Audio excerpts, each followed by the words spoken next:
নমস্কার বন্ধুরা, আমি সুমা। সোমাস কিচেনে সকলকে স্বাগত। আজকে আপনাদের সাথে একেবারে ঘরোয়া সিম্পল একটা মাছের ঝোলের রেসিপি শেয়ার করব। ঝিঙে দিয়ে বাটা মাছের পাতলা ঝোল এই গরমে খুবই তৃপ্তিদায়ক ও সহজপাচ্য। তাহলে চলুন দেখে নেবেন রেসিপিটা। এখানে 4টে মিডিয়াম সাইজে বাটা মাছ কেটে পরিষ্কার করে ধুয়ে নিয়েছি। এবার এর মধ্যে দিয়ে দেবো অল্প একটু লবণ আর হলুদ গুঁড়ো। খুব ভালোভাবে মাছের গায়ে মাখিয়ে নেব। এইভাবে রেখে দেবো 10 মিনিট।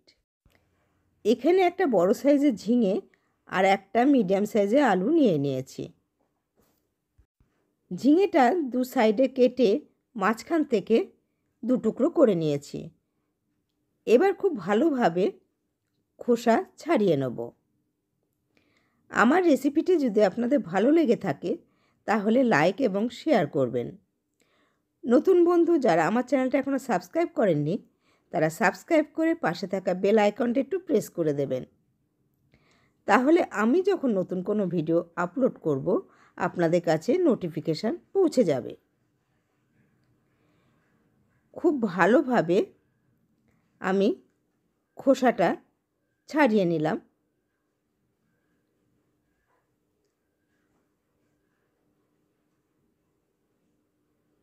খোসাটা ছাড়িয়ে নিয়েছি।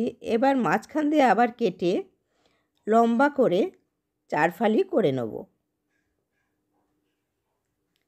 এরকম লম্বাভাবে ঝিঙেটা আমি সবটাই কেটে নেব।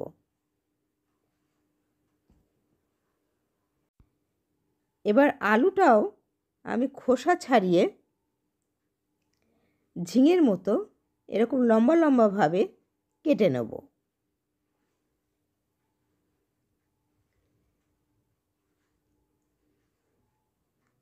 একটা মিডিয়াম সাইজের আলু 6 টুকরো করে নিলাম। কড়াইতে সর্ষের তেল গরম বসিয়ে দিয়েছি। তেলটা গরম হয়ে গেছে। এবার মাছগুলো আমি দিয়ে দেবো। কড়াইটা অনেকটা বড়, তাই 4টে মাছ আমার একসাথেই ধরে গেছে। একটা পাশ ভাজা হলে উল্টে দেবো।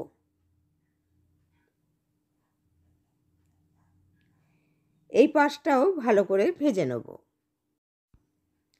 মাছের দুপাশে খুব ভালোভাবে ভাজা হয়ে গেছে। এর থেকে কড়া ভাজবো না। এবার মাছগুলো তুলে নিচ্ছি। এবার একটা পাত্র নিয়ে নিয়েছি। এর মধ্যে আমি একটা মশলা বানিয়ে নেব। দিয়ে দিলাম 1 চামচ হলুদ, 1/2 চামচ কাশ্মীর লঙ্কা গুঁড়ো, 1/2 চামচ জিরে গুঁড়ো, 1/2 চামচ ধনে গুঁড়ো। অল্প জল দিয়ে মশলাটা গুলে রেখে দেবো। কড়াইতে 2 চামচ সর্ষের তেল গরম করে এর মধ্যে দিয়ে দিলাম 1/2 চামচ কালো জিরা আর 2টো কাঁচা লঙ্কা ফোড়ন। লঙ্কাটা খুব ভালোভাবে ভেজে নিলাম।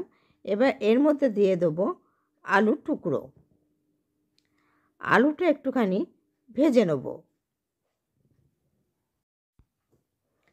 আলুটা লাল করে ভাজা হয়ে গেছে।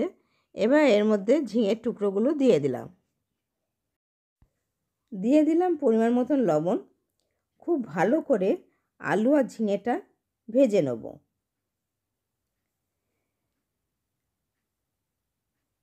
খুব ভালো করে একটু সময় ভেজে নিলাম। এবার এর মধ্যে দিয়ে দেবো 1 চামচ পরিমাণে গ্রেট করা আদা। খুব ভালোভাবে একসাথে কষিয়ে নেব। আমার চ্যানেলে রান্নার ভিডিও ছাড়াও বেশ কিছু যোগব্যায়ামের ভিডিও দেয়া আছে। আমি ডেসক্রিপশান বক্সের লিঙ্কগুলো দিয়ে দেবো, আপনারা ইচ্ছা করলে দেখে নিতে পারেন। খুব ভালোভাবে কষিয়ে নিলাম। এবার দিয়ে দেবো যে মশলাটা আমি গুলে রেখেছিলাম সেই মশলাটা দিয়ে খুব ভালোভাবে কষিয়ে নেব। খুব ভালোভাবে কষিয়ে নিলাম। এবার দিয়ে দেবো পরিমাণ মতন জল।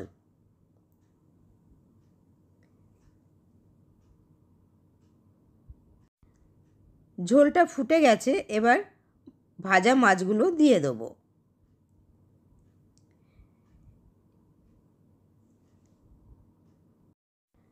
দুটো কাঁচা লঙ্কা দিয়ে দিলাম। এবার 2 মিনিট ফুটিয়ে নেব। তৈরি হয়ে গেছে আমার আলু ঝিঙে দিয়ে বাটা মাছের পাতলা ঝোল। গরমকালের দুপুরে সবাই তৃপ্তি করে খাবে। আপনারাও বাড়িতে ট্রাই করে আমাকে জানাবেন কেমন হয়েছে। আজ এই পর্যন্তই, আবার দেখা হবে নতুন ভিডিওর সাথে। সকলে ভালো থাকবেন। ধন্যবাদ।